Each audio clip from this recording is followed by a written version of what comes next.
क्रिश,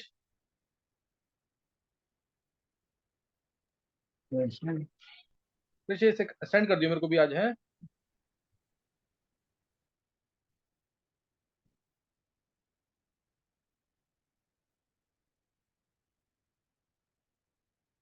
ये आदित्य नहीं है क्लास में?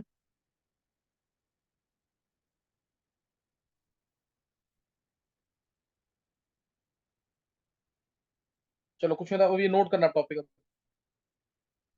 अब याद करने वाला टॉपिक है पूरा, लेकिन इंपॉर्टेंट है एंट्रेंस पॉइंट ऑफ व्यू से। स्कूल में तो शायद बिल्कुल ना पूछे इसके बारे में, जो पूछेंगे मैं तुम्हें बताता रहूंगा। स्कूल में ये दो पॉइंट है, पूछेंगे जरूर, सही ना, वो दो पॉइंट है, वो जरूर कर लेंगे उसको। तो श्रोडिंगर वेव इक्वेशन,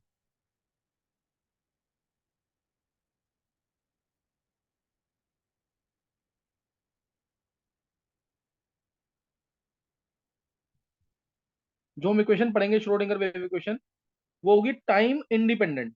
यानी टाइम टाइम की यूनिट नहीं आएगी उसमें। एक्स वाई जेड तीन कोऑर्डिनेट में पढ़ेंगे हम, एक्स वाई जेड तीन कोऑर्डिनेट के अंदर, सही ना।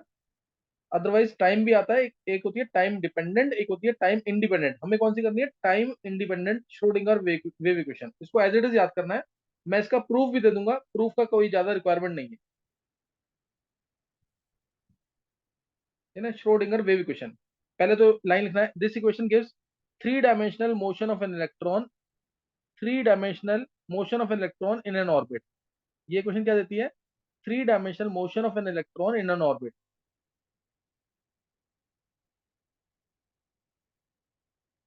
और जो उसका सॉल्यूशन होगा, जो श्रोडिंगर वेव इक्वेशन का सॉल्यूशन होगा, वो एक्चुअल में एड्रेस ऑफ एन इलेक्ट्रॉन होगा। वो एड्रेस ऑफ एन इलेक्ट्रॉन होगा। अब मैं यहाँ पे लिख रहा हूँ श्रोडिंगर वेव इक्वेशन, इसको एज इट इज याद कर लेना, इंपॉर्टेंट है। डेल टू साई कह लो, या curly two psi by curly x two. Del two psi कह लो उसको, या curly two psi by curly x two. ये पार्शियल डेरिवेटिव होता है। Curly two psi by curly y two plus curly two psi by curly z two plus 8 pi square m, m mass of electron है, 8 pi square M by H square psi E minus V is equal to zero. ये पूरी Schrodinger wave equation है, इसको as it is याद करना था।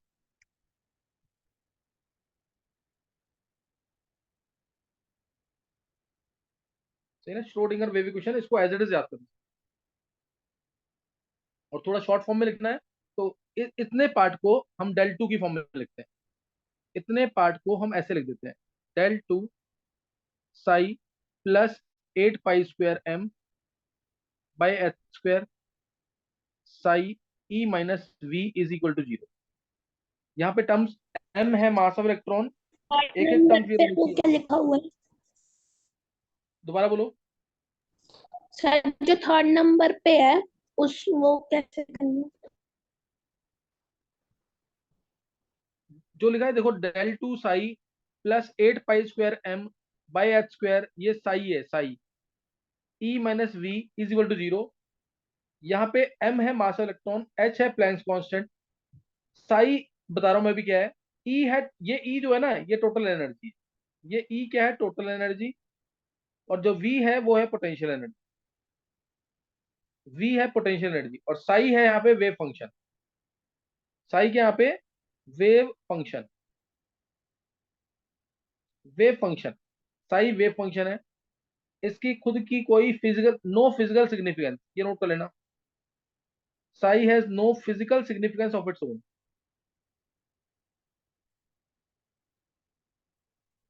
ये सिर्फ क्या बताता है? It just gives amplitude of wave.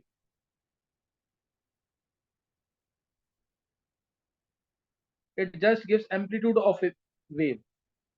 इसको एड्रेस ऑफ एन इलेक्ट्रॉन भी बोलते हैं। Address of electron, clear? It can be called as address of an electron. Sai को टर्म्स सारी क्लियर होनी चाहिए, टर्म्स कोई मिस नहीं करना है। इसको एड्रेस ऑफ इलेक्ट्रॉन भी बोलते हैं। और साई जो है, साई ऑब्जेक्टिव में क्वेश्चन कम है चांसेस आने के, लेकिन आ सकता है। साई जो है, ये सबसे पहले तो सिंगल वैल्यूड होना चाहिए, एक ही वैल्यू होनी चाहिए इसकी। क्योंकि मैंने तुम्हें जैसे बोला, इसको ऐसे याद रख सकते हो, it is address of an electron. एक इलेक्ट्रॉन का दो एड्रेस, एक इलेक्ट्रॉन दो जगह प्रेजेंट नहीं हो सकता एक ही टाइम पे। तो इसलिए बोला सिंगल वैल्यूड है, सिंगल वैल्यूड है ये, दो वैल्यू नहीं आ सकती इसकी। क्यों? क्योंकि इलेक्ट्रॉन जो है एक ही इंस्टेंट पे दो जगह प्रेजेंट, दो एड्रेस नहीं हो सकते उसके, तो सिंगल वैल्यूड होना चाहिए। दूसरा ये कंटिन्यूस होना चाहिए, ये कंटिन्यूस होना चाहिए, सिंगल वैल्यूड होना चाहिए, कंटिन्यूस होना चाहिए, सिंगल वैल्यूड कंटिन्यूस, वैल्यू जो है फाइनाइट होना चाहिए, फाइनाइट वैल्यू होनी चाहिए, ताकि हम इसको इंटीग्रेट कर सकें। और साई की कोई सिग्निफिकेंस नहीं है। अब मैं जो फोर्थ पार्ट लिखूँ ना, इसका square, square of wave function, इसका क्वेश्चन पेपर में जरूर आना है। What is the significance of square of wave function, ये पेपर में जरूर आता है 1 मार्क में। तो इसको नोट कर लेना। ऐसे दो चीजें हैं जो जरूर आती हैं, मैं तुम्हें बता रहा हूँ यहाँ पे। पहला Sai square, what is the significance of square of wave function. Sai की सिग्निफिकेंस नहीं है, नो फिजिकल सिग्निफिकेंस, इसके स्क्वायर की बहुत इंपॉर्टेंस है। It gives probability density, note कर लेना लाइन एग्जैक्टली ये क्या आना तुम्हें। It gives probability density of finding electrons, it gives probability density of finding electrons in different regions around the nucleus. It gives probability density of finding electrons, probability density of finding electrons in different regions around the nucleus. Volume V है तो volume V में, volume V है तो volume V में, तो sir इसलिए in size different regions. Around the nucleus, इसको star mark कर देना, ये बहुत इंपॉर्टेंट जरूर पूछते हैं। साइज स्क्वायर dV, बताओ इसकी वैल्यू क्या होगी माइनस इंफिनिटी से लेकर इंफिनिटी तक, चाहे वो एक्स एक्सिस हो, चाहे वाई हो, चाहे जेड हो, अगर हर जगह देखना है तो इसकी वैल्यू क्या आएगी। माइनस इंफिनिटी से इंफिनिटी तक अगर वॉल्यूम पे जाएंगे तो कहीं ना कहीं तो इलेक्ट्रॉन मिलेगा ना, इसलिए इसकी वैल्यू होगी 1। प्रोबेबिलिटी क्या आ जाएगी, 1 आ जाएगी। ये प्रोबेबिलिटी तो है, माइनस इंफिनिटी से प्लस इंफिनिटी तक इलेक्ट्रॉन को फाइंड करने की प्रोबेबिलिटी 1 होगी कि नहीं। तो इससे साई स्क्वायर डीवी की वैल्यू क्या होती है, 1, माइनस इंफिनिटी से इंफिनिटी तक, माइनस इंफिनिटी से इंफिनिटी तक की वैल्यू 1 होती है। ये क्लियर हो गया कि नहीं ये। साई जो है क्लियर हो गया, सिंगल वैल्यूड होना चाहिए, वैल्यू इसकी कंटिन्यूस होनी चाहिए, फाइनाइट वैल्यू होनी चाहिए ताकि इंटीग्रेट कर सकें, फाइनाइट वैल्यू होनी चाहिए ताकि इंटीग्रेट कर सकें। और स्क्वायर जो है इसको माइनस इंफिनिटी से इंफिनिटी तक इंटीग्रेट करेंगे तो वैल्यू बना जाएगी। जैसे इसमें पूछते हैं कि कौन सी वैल्यू इसमें से एक्सेप्टेबल है साई की, with respect to x, psi versus x, कौन सी वैल्यू इसकी एक्सेप्टेबल है। जैसे मैंने पहली वैल्यू बनाई, ये ये जा रहा है इंफिनिटी तक, कौन सी वैल्यू एक्सेप्टेबल है, Sai versus x, psi versus x. दूसरा मैंने बता दिया ये, साई वर्सेस एक्स। तीसरा कोई भी वैल्यू दे दी इस तरीके से, ये दे दी तीसरी वैल्यू, डी ऑल एक्सेप्टेबल। ऐसे कोई भी क्वेश्चन आ सकता है, एक इस तरह से भी ग्राफ आता है, कुछ ऐसे साई वर्सेस एक्स का, ये ऐसे पहले और फिर इस तरीके से, ये भी एक ऑप्शन दे दिया, ई ऑप्शन। तो इसमें से कौन सी एक्सेप्टेबल वैल्यू है, मैं डायरेक्ट बता रहा हूँ जल्दी से इसमें। देखो, पहली वाली वैल्यू जो एक्सेप्टेबल नहीं है, क्योंकि साई की वैल्यू कहाँ तक जा रही है, इंफिनिटी तक। मैंने क्या बोला था, ये फाइनाइट वैल्यू होनी चाहिए, ये बोला था ना फाइनाइट वैल्यू होनी चाहिए, इसलिए ये एक्सेप्टेबल नहीं है। दूसरा दूसरा जो केस है, बी वाला केस, इसमें साई की वैल्यू जो है एक इंस्टेंट पे, एक इंस्टेंट पे देखो कितनी वैल्यू आ रही है इसकी, एक वैल्यू, दो वैल्यू और तीन वैल्यू। एक ही टाइम पे एक इलेक्ट्रॉन के तीन एड्रेस नहीं हो सकते, तो इसलिए ये वैल्यू भी एक्सेप्टेबल नहीं है, ये भी एक्सेप्टेबल नहीं है, ये भी नहीं है एक्सेप्टेबल। नेक्स्ट, नेक्स्ट, अब ये कंटिन्यूस नहीं है, ये कंटिन्यूस नहीं है तो ये भी एक्सेप्टेबल नहीं है, इसलिए ऑल आर नॉट एक्सेप्टेबल, है ना। और ये वाला पहले इसको यहाँ से यहाँ तक इंटीग्रेट करेंगे, फिर यहाँ से इंटीग्रेट करेंगे, तो ये भी इसलिए एक्सेप्टेबल वैल्यू नहीं है। ये चारों एक्सेप्टेबल वैल्यू नहीं है, कंटिन्यूस होनी चाहिए वैल्यू। साई की वैल्यू क्या होनी चाहिए, कंटिन्यूस होनी चाहिए, कुछ इस टाइप से, साई और एक्स, तो ऐसे इस तरह से एक्सेप्टेबल वैल्यू होगी। एक इंस्टेंट पे एक ही वैल्यू कंटिन्यूस है, समझिए कि नहीं है। तो ये तुम्हें इसके अंदर ध्यान रखना है, कोई डाउट तो नहीं किसी को। इसलिए 4 पॉइंट आए हैं, चारों को मैंने ग्राफ के थ्रू बता दिया है, ऑब्जेक्टिव में आ सकता है क्वेश्चन ऐसे। सही ना। अब ये मैं हटा रहा हूँ यहाँ से, नोट कर लिया सारा।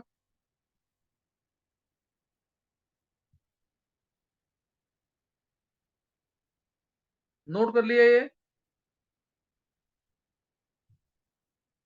Yes sir. मैं ये हटा रहा हूँ एक बार। फिर इसके बाद जो साई है, ये डिपेंड किस पे करता है? ये आगे तुम पढ़ोगे भी क्वांटम नंबर्स। ये quantum wave mechanical model of atom है जो हम पढ़ रहे हैं। क्या है ये? Quantum wave mechanical model of atom. देखो साई जो है ना, ये डिपेंड करता है, ये डिपेंड कर, साई जो है ये आर, थीटा और एक फाई, ये तीन चीजों पर डिपेंड करता है। साई आर, थीटा और फाई पर डिपेंड करता है। इसको हम ऐसे लिखते हैं, r in terms of small r, theta in terms of small theta, phi in terms of small phi, phi in terms of small phi. Phi r क्या देता है? रेडियल पार्ट है ये, it gives size of the orbital. Radial part है ये। Radius, radius से क्या पता लगेगा? साइज तो पता लगेगा, जितना ज्यादा रेडियस उतना बड़ा साइज। साइज ऑफ ऑर्बिटल देगा। क्या देगा? Size of orbital. थीटा, ये कौन सा पार्ट है? Angular part. ये कौन सा? ये रेडियल पार्ट है। ये वाला पार्ट क्या है? Radial part.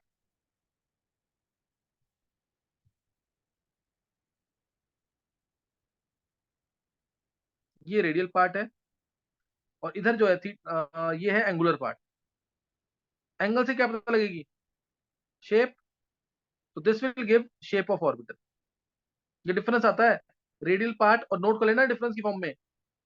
रेडियल पार्ट और एंगुलर पार्ट में क्या डिफरेंस है? Radial part of wave function, angular part of wave function, इसमें डिफरेंस आएगा ये।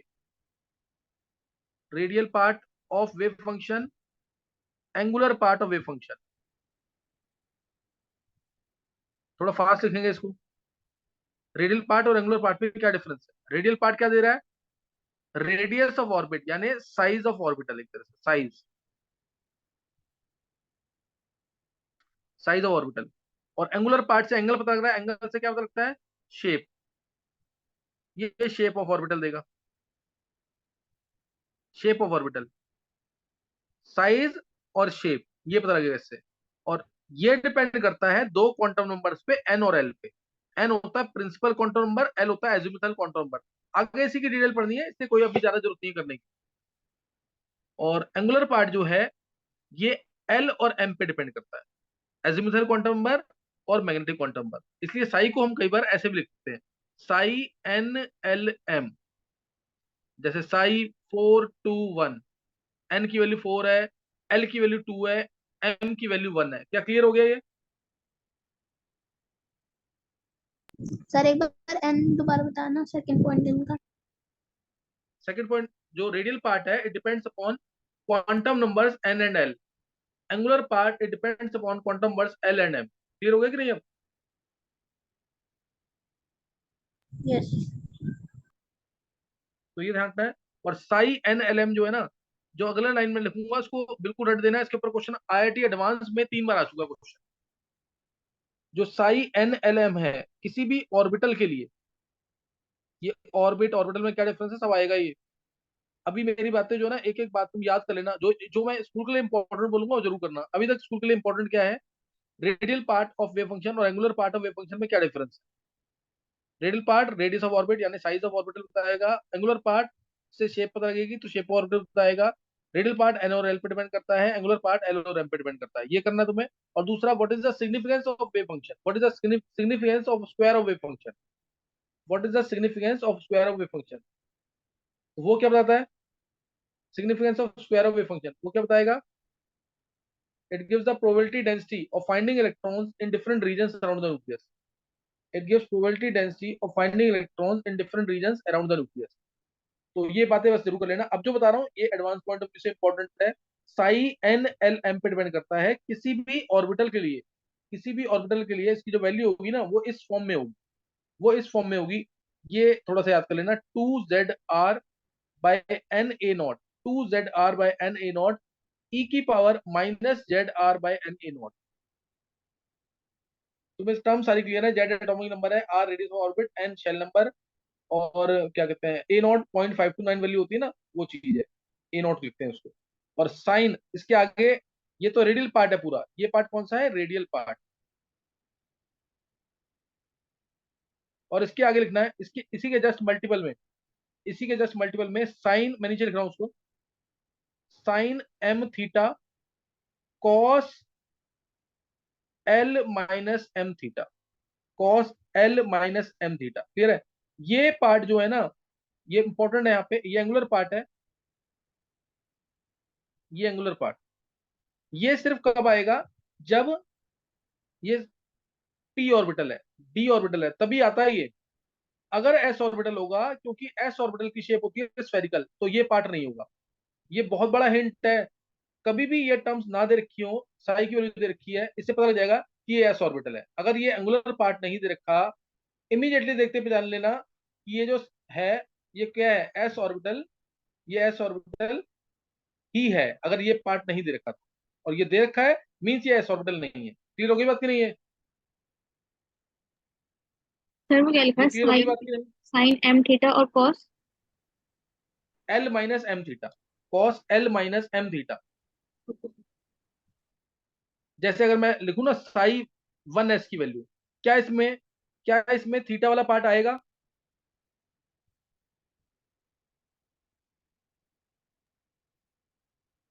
नो क्या इसमें थीटा वाला पार्ट आएगा? नहीं आएगा। तो सर। इसमें फॉर्मूला जो आता है ना, 1/√पाई, 1/√पाई Z by A naught, 1s की बात कर रहे हैं, Z by A not, Z by A naught, E की पावर क्या आ जाएगा, ई की पावर क्या आ जाएगा, z are by A nought minus Z are by A nought. N की वैल्यू तो 1 हो जाएगी ना, 1s है तो।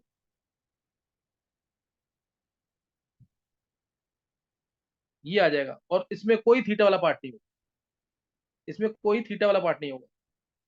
और साइड 2s होगा, तो इसलिए मैं कह रहा हूं तुम्हें, अगर कभी भी ये फॉर्म दे दिया और यहाँ पे लिखेगा नहीं ये 1s, ये कहेगा कौन से ऑर्बिटल के लिए, बस तुम ये देख लेना, इतना पहचान लेना कि एस ऑर्बिटल के लिए, ये एस ऑर्बिटल के लिए साइड 2s होगा।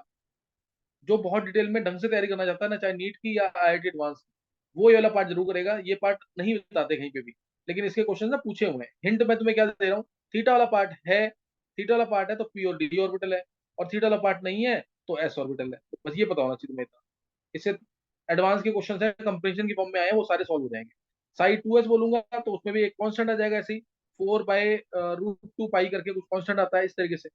और Z, Z by A naught आएगा, Z by A naught power आ जाती है कुछ यहाँ पे 3/2 करके, और ई की power minus, minus minus sigma, sigma होगा Z are by A naught, sigma by क्या आएगा, minus Z are by 2 a naught, Z are by 2 a naught into 2 - sigma. Sigma क्या है, जेड आर बाई, सिग्मा क्या है यहाँ पे, z are by A not, Z are by A nought. ये है। जैसे इसके ऊपर क्वेश्चन क्या है, एक छोटी सी बात पूछ रहा हूँ तुमसे, बोलेगा इसमें नोड किस पॉइंट पे होगा, नोड किस पॉइंट पे होगा। ये अभी जिसने मेरे 21 लेक्चर नहीं किए हुए हैं ना, उसको शायद समझ ना आया, बस सिर्फ सुन लेना। नोड मतलब जहां पे इलेक्ट्रॉन को फाइंड करने की प्रोबेबिलिटी 0 हो। नोड का मतलब क्या होता है, ऐसा पॉइंट जहां पे इलेक्ट्रॉन को फाइंड करने की प्रोबेबिलिटी 0। तो तुम इसका साइज स्क्वायर निकालना, हालांकि इसकी जरूरत नहीं है, इसका साइज स्क्वायर निकालना और उसको 0 कर देना। जब 0 करोगे तो सारी टर्म 0 हो जाएंगी इस पार्ट को छोड़ करके, सारी टर्म 0 हो जाएंगी इस पार्ट को छोड़ करके। साइज स्क्वायर निकालना, सबको 0 कर देना, यानी 2 - सिग्मा इज इक्वल टू 0 हो जाएगा, सीधा आंसर आ गया, सिग्मा इज इक्वल टू 2। और सिग्मा क्या है, Z are by A not. क्या क्लियर हुआ है कुछ की नहीं? ध्यान रखना, ये क्वेश्चन सबसे कॉमन है, नीट में भी आता है, मेंस में भी आता है। बोलेगा नोड किस पॉइंट पे होगा, तो तुम जो भी वेव फंक्शन दे रखा होगा उसका स्क्वायर कर देना, स्क्वायर करके उसको 0 कर देना, क्योंकि साइज स्क्वायर बताता है probability of finding electron, size square बताता है प्रोबेबिलिटी ऑफ फाइंडिंग इलेक्ट्रॉन। जब प्रोबेबिलिटी ऑफ फाइंडिंग इलेक्ट्रॉन 0 है नोड पे, तो साइज स्क्वायर को इसके तुम 0 करोगे, साइज स्क्वायर को 0 करोगे तो यहाँ पे जो टर्म है 2 - सिग्मा इक्वल टू 0 हो जाएगा, और सिग्मा इक्वल टू 2 आ जाएगा। सिग्मा क्या है, Z are by A not. क्या कुछ भी क्लियर हो रहा है Vidhi? Yes sir. Raj, yes sir.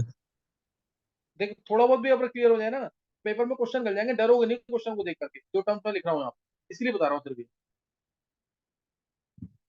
सही ना, सिर्फ इसलिए बताइए ये टर्म्स। बाकी बहुत डिटेल नहीं करना, बस जो लाइन मैंने बोली है ना, बहुत इंपॉर्टेंट लाइन। कभी भी वेव फंक्शन, कभी भी ऑर्बिटल पहचानना है, तुम देखना थीटा वाली टर्म है कि नहीं, थीटा वाली टर्म है तो वो एस ऑर्बिटल नहीं होगा, अगर थीटा वाली टर्म नहीं है तो वो एस ऑर्बिटल होगा। और दूसरा, पूछेगा इस वेव फंक्शन के अंदर नोड किस पॉइंट पे होगा। नोड पूछेगा तो साई या साई स्क्वायर को बस इसको जीरो कर देना, जीरो करते ही आंसर आ जाएगा तुम्हारा। सारी टर्म जीरो हो जाएंगी इसको छोड़ करके, तो उससे आंसर आ जाएगा। क्लियर हो गया कि नहीं? एक बार हैंड से करना जिसको थोड़ा बहुत पता लग गया इसके बारे में। एक बार हैंड से करना जिसको थोड़ा बहुत पता लग गया इसके बारे में। नहीं पता लगा घबराना नहीं, स्कूल में बिल्कुल नहीं पूछेंगे इस चीज को।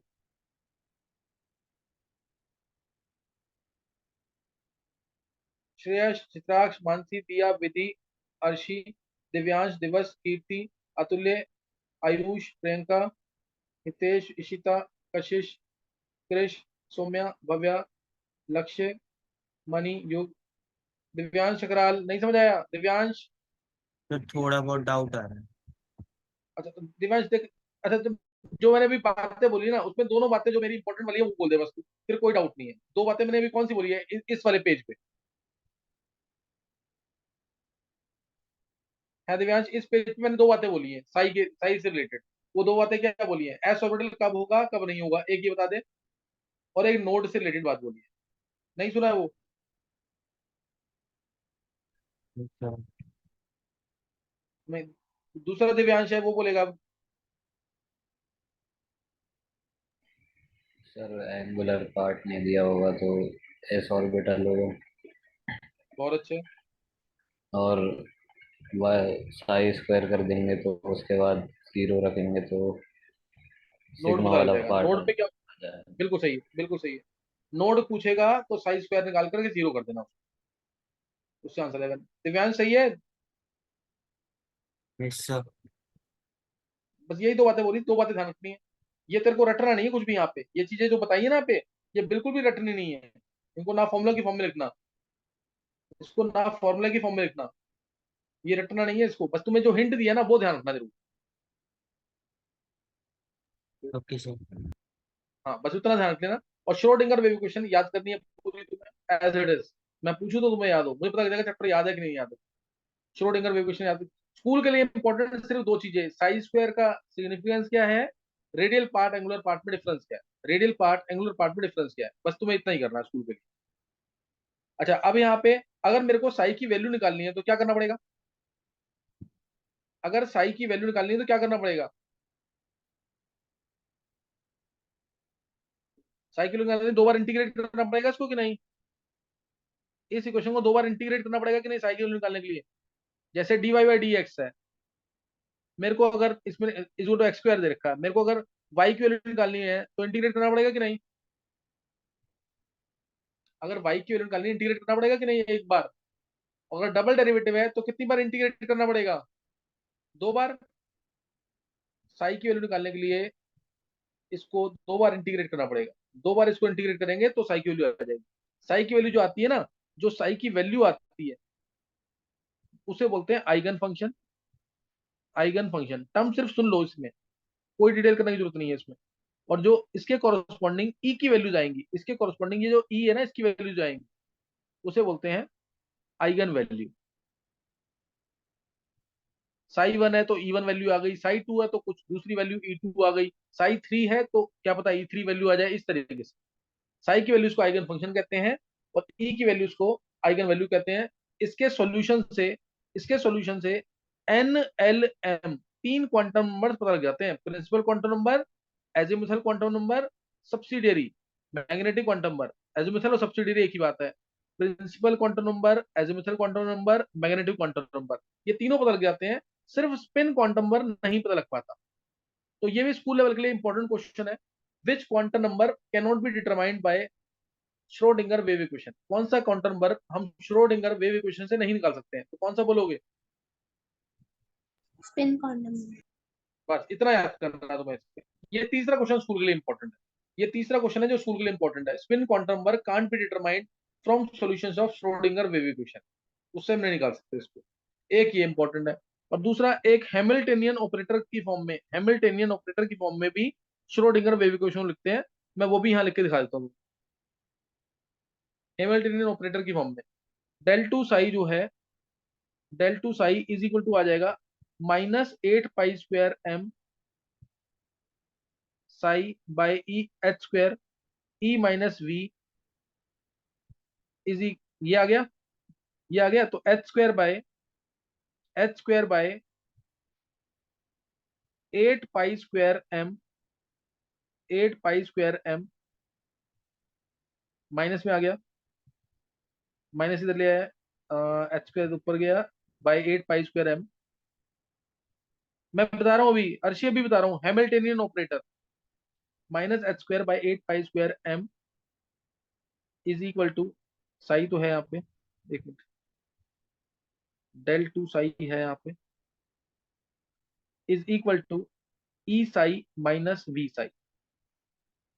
बस अब यहाँ पे हम क्या करेंगे, -h² bye 8 pi square m del 2 psi plus V psi is equal to E Sai.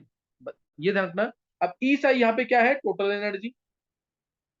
ई साई क्या है यहाँ पे, टोटल एनर्जी। टोटल। ये है टोटल एनर्जी। वी साई क्या है, पोटेंशियल एनर्जी। तो ये टर्म कौन सी होगी, ये टोटल एनर्जी है, ये पोटेंशियल है, पोटेंशियल के साथ कौन सी एनर्जी आएगी, ये काइनेटिक एनर्जी। बोलो। बहुत अच्छे, ये काइनेटिक काइनेटिक एनर्जी। एनर्जी होगी, ये काइनेटिक एनर्जी होगी। हाँ, इन दोनों का सम, ये काइनेटिक एनर्जी होगी, और इन दोनों के सम को बोलते हैं Hamiltonian operator. H psi is equal to E psi, और एच जो है ये हैमिल्टनियन ऑपरेटर है। एच कैप लिखते हैं ऊपर, एच कैप की फॉर्म में, HAMILTONION, Hamiltonian operator, which is sum of two operators, kinetic energy operator plus potential energy operator. ये भी एक श्रोडिंगर वेव इक्वेशन की फॉर्म है, ये सबसे छोटी फॉर्म है। एच कैप, एच यहाँ पे क्या है, Hamiltonian operator, which is sum of two operators, kinetic energy and potential energy. क्या कुछ पता लग गया इसके बारे में, कुछ क्लियर हो गया इसके बारे में कि नहीं। यस। Yes sir. तो यस ये सर। तीसरी फॉर्म है yes sir. Schrodinger wave equation की, ये पहली फॉर्म रट देना क्वेश्चन, ये दूसरी फॉर्म, और ये है तीसरी फॉर्म, ये थर्ड फॉर्म है।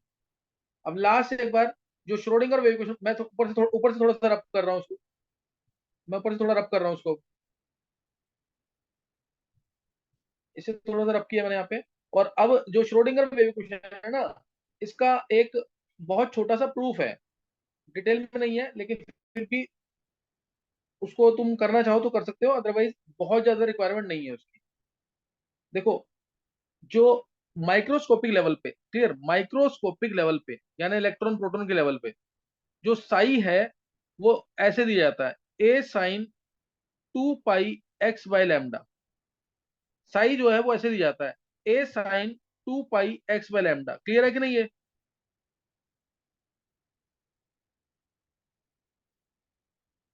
ए साइन 2 पाई x/λ, साई ऐसे दिया जाता है माइक्रोस्कोपिक लेवल पे, ए साइन 2 पाई x/λ। और यहाँ पे तुम चाहो तो उसको लिख सकते हो, जो ओमेगा होता है वो 2 बाई ओमेगा, एंगुलर वेलोसिटी 2 पाई/λ होता है। ये तुम्हें याद करनी लाइन। अब इसमें अगर इस फॉर्म में लेके आना है, अगर इस फॉर्म में लेके आना है ऊपर वाली फॉर्म में, तो उसको पहले डिफरेंशिएट करेंगे डी साई बाय, सिर्फ एक ही कोऑर्डिनेट के अकॉर्डिंग हम इसको डिफरेंशिएट करेंगे, d psi by d x. क्या आ जाएगा, ए कांस्टेंट बाहर, 2 पाई/λ बाहर, साइन एक्स का डिफरेंशिएशन कॉस एक्स होता है, तो कॉस 2 पाई x/λ ये आ जाएगा। क्योंकि मेरे को डबल डेरिवेटिव चाहिए है, यहाँ डबल डेरिवेटिव है, इसलिए दो बार डिफरेंशिएट करेंगे। दोबारा डिफरेंशिएट किया, d2 साई बाय dx2, तो वो क्या आ जाएगा, ए 2 पाई/λ, फिर कांस्टेंट बाहर आएगा 2 पाई/λ का होल स्क्वायर, और cos x का डिफरेंशिएशन माइनस साइन एक्स होता है, तो माइनस तो बाहर लेना ही पड़ेगा, माइनस यहाँ लगा रहा हूं मैं, माइनस साइन 2 पाई x/λ, माइनस साइन 2 पाई x/λ। तो अब यहाँ पे तुम्हें दिख गया होगा, एक पार्ट तो इसमें साई बन चुका है, एक पार्ट तो इसमें साई बन चुका है, d2 psi by dx2, this is equal to, ये ध्यान देना इधर, जो ए है और ये वाला पार्ट है, ये क्या है, साई है कि नहीं, ये साई है कि नहीं, देखो ना ये रहा, तो इसको लिख दिया साई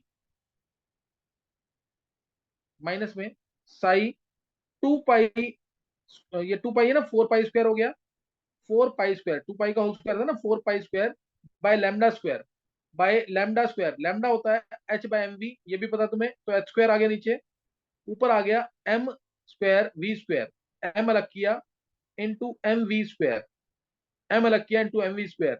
अब minus psi 4 pi square by, इधर मैंने कर दिया 2, मैंने इंटू 2 किया और हाफ कर दिया, 4 को लिख दिया मैंने 8, और एम एम, और यहां लिख दिया हाफ एम वी स्क्वायर।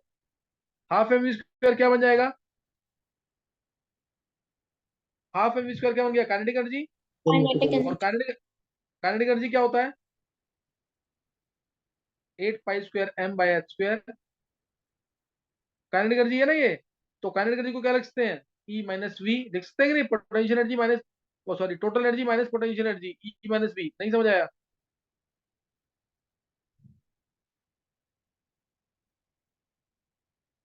क्या क्लियर हो गया ये? Yes sir. Yes sir. ये हाँ छोटी सी डेरिवेशन है, करना चाहो तो एक बार देख लेना बस। ये एक फॉर्म याद रखनी है, माइक्रोस्कोपिक लेवल पे वेव की इक्वेशन, वेव फंक्शन ऐसे दिया जाता है, 2 बार डिफरेंशिएट किया तो फॉर्म आ जाएगी। ये एक कोऑर्डिनेट के अकॉर्डिंग है, ऐसे ही बाकी कोऑर्डिनेट के अकॉर्डिंग हम इसको डिफरेंशिएट करके निकाल सकते हैं, सही ना। तो ये यहाँ तक करना है, मैंने 3 क्वेश्चन बताए हैं, स्कूल के लिए इंपॉर्टेंट है। एक तो साइज स्क्वायर की significance, it gives probability density of finding electrons in different reasons around the nucleus, एक ये करना तुम्हें। दूसरा क्वेश्चन, कौन सा क्वांटम नंबर जो है हम श्रोडिंगर वेव इक्वेशन से नहीं निकाल सकते हैं। और तीसरा क्वेश्चन था एक क्वेश्चन, रेडियल पार्ट और एंगुलर पार्ट में क्या डिफरेंस है, रेडियल पार्ट और एंगुलर पार्ट में क्या डिफरेंस है, ये करना है तुम्हें। और एक नोट कर लेंगे यहाँ पे, एक बहुत इंपॉर्टेंट, क्योंकि मैं ऑर्बिटल वर्ड काफी बार यूज कर चुका हूँ, तो ऑर्बिट और ऑर्बिटल में क्या डिफरेंस है। ऑर्बिट हमने पढ़ा हुआ है, ऑर्बिटल, ऑर्बिटल देखो, ऑर्बिटल, ऑर्बिट क्या होता है, 2 dimensional space, 2D space around the nucleus around which electron revolves, 2D space around the nucleus around which electron revolves। और ऑर्बिटल की डेफिनेशन 1 मार्क में स्कूल में पूछी जाती है। ऑर्बिटल की डेफिनेशन, ऑर्बिटल क्या है, 3 dimensional space around the nucleus, clear, 3 dimensional space, जैसे ये ऑर्बिट है तो ये यहाँ पे 3 डायमेंशनल स्पेस है orbital, 3 dimensional space around the nucleus where probability of finding electrons is maximum. ये डेफिनेशन एग्जैक्टली क्या नहीं है तुम्हें, where probability of finding the electrons is maximum 90 to 95% के आसपास बोलते हैं। तो डेफिनेशन नोट कर लेना जरूर इसकी, 3 dimensional space around the nucleus where probability of finding the electrons is maximum. क्या नोट कर लिया है? Yes sir. तो ये 2 डायमेंशनल स्पेस है, ये 3 डायमेंशनल स्पेस है। डेफिनेशन जो बताइए ऑर्बिटल की वो इंपॉर्टेंट है। दूसरा, ऑर्बिट होता है सर्कुलर और डिस्क लाइक, 2D है ना, तो सर्कुलर और डिस्क लाइक। ऑर्बिटल जो है, ये जैसे एस ऑर्बिटल है तो स्फेरिकल शेप, पी ऑर्बिटल है तो डम्बल शेप, डी है तो डबल डम्बल शेप, एफ है तो लीफ लाइक कुछ बोलते हैं, डिफ्यूज शेप होती है, लीफ लाइक। तो इस टाइप से different orbital they have different shapes. तीसरा, थर्ड, ऑर्बिट की कोई no directional characteristic, circular shape है ना तो कोई डायरेक्शनल कैरेक्टरिस्टिक नहीं है, नो डायरेक्शनल कैरेक्टरिस्टिक्स। और ऑर्बिटल अगर है तो इसकी डायरेक्शनल कैरेक्टरिस्टिक्स होती हैं, एस ऑर्बिटल को छोड़ करके, क्योंकि एस ऑर्बिटल स्फेरिकल शेप का है। तो ये भी क्वेश्चन आता है, which orbital does not have any directional characteristic, याद करना, which orbital does not have any directional characteristic, कौन सा है, एस ऑर्बिटल। एस ऑर्बिटल की कोई डायरेक्शनल कैरेक्टरिस्टिक नहीं है। पी ऑर्बिटल की 3 डायरेक्शन में, x axis, y axis, z axis. ऐसे ही डी ऑर्बिटल की डबल डम्बल है, उसकी कुछ थोड़ी सी डिफरेंट डायरेक्शन है, 45 degree along the x and y axis, उस टाइप से कुछ है, वो बाद में बताऊंगा तुम्हें मैं। तुम्हें बस ये लिखना है, ऑर्बिट के अंदर no directional characteristics, orbital they have directional characteristics except s orbital, ये याद करेंगे, ऑर्बिटल की डायरेक्शनल कैरेक्टरिस्टिक्स होती है। Fourth, it represents planar motion, 2D motion of an electron, planar motion of an electron, it gives planar motion of an electron, clear है। और ये क्या देगा, 3 dimensional motion, 3D motion of an electron, ये space में बताएगा, 3D motion of an electron, planar motion, 3D motion of an electron. और इसमें जो कंसेप्ट है इसका, और concept of orbit is not in accordance with Heisenberg's uncertainty principle. Orbit का जो कंसेप्ट है, ऑर्बिट तुम पूरा ना हाइजेनबर्ग कंसेप्ट को फॉलो नहीं करता है। Concept of orbit is not in accordance with Heisenberg's uncertainty principle. लिख लिया? concept of orbit is not in accordance with Heisenberg's uncertainty principle। लेकिन जो कंसेप्ट ऑर्बिटल का है, it is in accordance with Heisenberg's uncertainty principle. Concept of orbital is in accordance with Heisenberg's uncertainty principle. क्या note कर लिया है?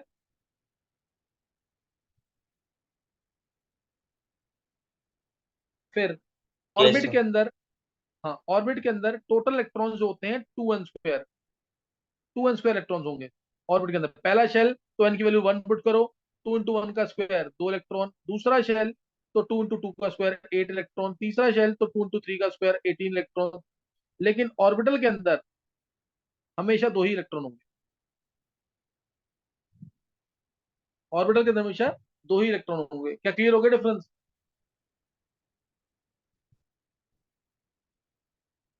ये school में डिफरेंस पूछा जाता है, इसको तुम भूल नहीं सकते, सही ना? ये पेपर में पूछा जाता है तो इसको करना है, तो छोड़ नहीं सकते बिल्कुल भी। क्लियर हो गया कि नहीं?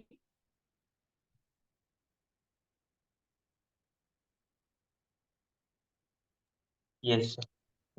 चलो ये अब तुम आज ये सेकंड लेक्चर जो है ना, ये बहुत इंपॉर्टेंट है। Second lecture entrance point of view से और बोर्ड पॉइंट ऑफ व्यू से मैंने जो 4 या 5 क्वेश्चन कराए हैं, सिर्फ वो इंपॉर्टेंट है। बोर्ड पॉइंट ऑफ व्यू से क्या, ऑर्बिट ऑर्बिटल में क्या डिफरेंस है, ये सामने तुम्हारे लिखा हुआ है। दूसरा मैंने बोला कौन सा ऑर्बिटल है जिसकी डायरेक्शनल कैरेक्टरिस्टिक नहीं होती, तो वो एस ऑर्बिटल है। तीसरा मैंने बोला साई स्क्वायर की सिग्निफिकेंस क्या है, it gives probability density of finding electrons in different reasons around the nucleus. और चौथा मैंने बोला रेडियल पार्ट और एंगुलर पार्ट में क्या डिफरेंस है। रेडियल पार्ट क्या देता है, रेडियस ऑफ ऑर्बिट यानी size of orbital. Angular part shape of orbital. Radial part depend करता है एन और एल पे, एंगुलर पार्ट डिपेंड करता है एल और एम पे। क्लियर हो गई बात कि नहीं?